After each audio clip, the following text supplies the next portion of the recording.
I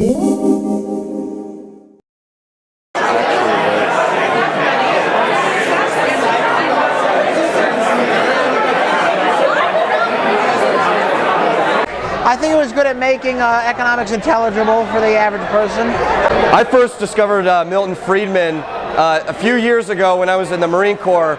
Whenever I would clean my rifle, I started watching his documentaries on YouTube called Free to Choose. And that's when I learned that the real benefit that Milton Friedman brought to the table was popularizing the free market argument. What are your thoughts on Milton Friedman? The free lunch myth. Milton Friedman's contribution to free market economics, especially school choice, is really great, and we have a lot of people, especially here in UC, who are the recipient of the Opportunity Scholarship, whose lives have been changed through the work of Milton Friedman.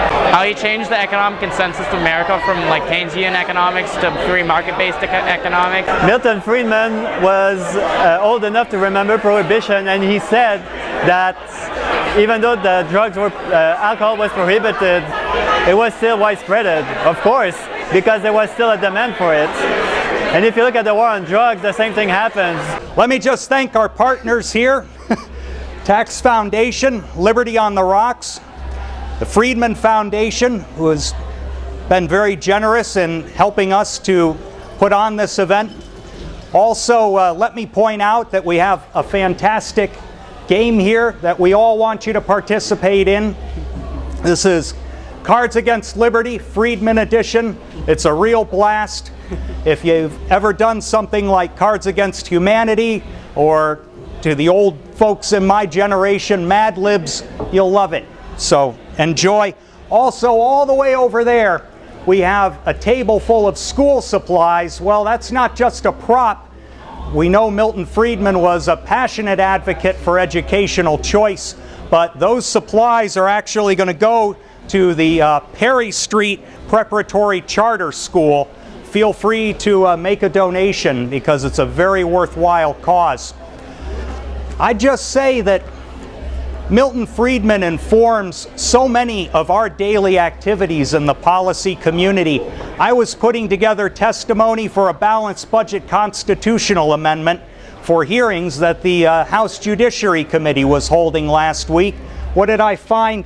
This monograph from 1986, produced for my organization, with an introduction by Milton Friedman making one of the most cogent cases for a balanced budget amendment. And he was saying the recent budgetary circus in Congress, this back in 1986, was a reason to have the amendment. And here we are witnessing another budgetary circus, never really left town. Friedman was right about that, as he was right about tax reform, as he was right about antitrust. Virtually every topic of economic or fiscal importance to the conservative or libertarian community, Friedman has touched in some way by his intellectual energy. We should always remember that, always consult him, because he remains a font of wisdom for the things we do every day. So raise a glass to Milton Friedman wherever he is. You're here. One of my first impressions of Friedman was at a lecture he gave at the University of Chicago Medical School. Friedman did not like licensing, regulation, or anything that prohibited people from taking an honest crack at a job. And he also was in favor of the unlicensed physician. If you wanted to look up your doctor's credentials or read them on the wall with his diploma, go ahead. But if you had to go to medical school and get approved by a board, or if you had to buy a cab medallion, or if you had to pass some weird set of tests to become a hairstylist, he thought this was just restraint of trade. So he went to the medical school, and in front of the professors in the front row and all the medical students up the tiered auditorium, he spoke in favor of the unlicensed physician. The professors were furious, the students were applauding wildly.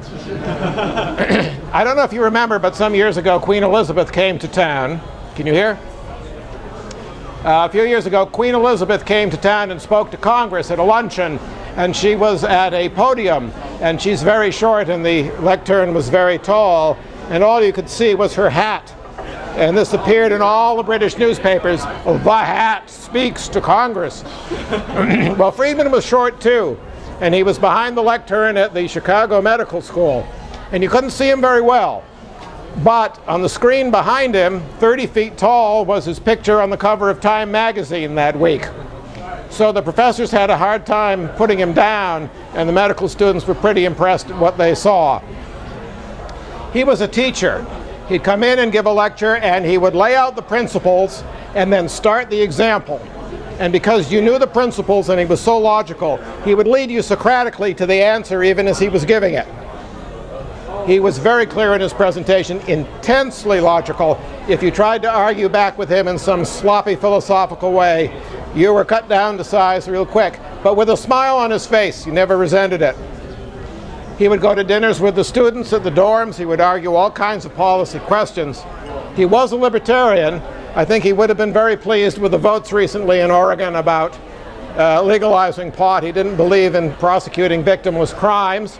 He didn't believe in the government regulations and so forth. He was very approachable. When I first came to DC, I was working on tax indexing. We had horrible bracket creep in the 1970s with very high inflation, which of course he opposed.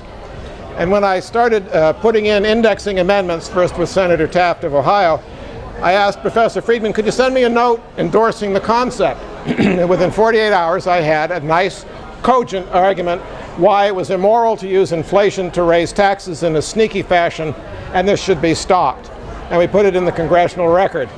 The senator was impressed I could get Milton Friedman to write me a note, but he was always in touch with his students and always willing to help out in a cause, except for coming to Washington. He really didn't like to come here. He was so logical it just offended him to cross the Potomac and enter the city. But he did a great deal of good work from Chicago. He kind of demolished the Keynesian system, not quite single-handed, but he ruined it for the usual short-run policy pump priming that they liked to do. He wrote in Newsweek in simple English, if the government is spending $300 billion, this was a long time ago, if the government was spending $300 billion and cut taxes to $250 billion, where does the $50 billion difference come from? The tooth fairy? No, either the Federal Reserve buys the debt, which means it's printing money, which means you had a change in monetary policy, the fiscal policy did nothing by itself, or the government borrowed the tax cut back, so there was no effect on demand. End of Keynes. He had a series of debates with Paul Samuelson, the great Keynesian theoretician and textbook author, out at MIT. Mopped the floor with him. It was only after the Samuelson-Friedman debates that Samuelson even bothered to put a chapter on the Federal Reserve and monetary policy into his textbook. And when he put it in the textbook, we knew he was capitulating, at least as far as the debate was concerned. But Friedman was like that. He could take over a debate, he could convince an opponent of the rightness of the cause, always checked against reality, never just off the clean white ceiling. And for that, we're all very grateful, and we wish policy were made like that today. Thank you.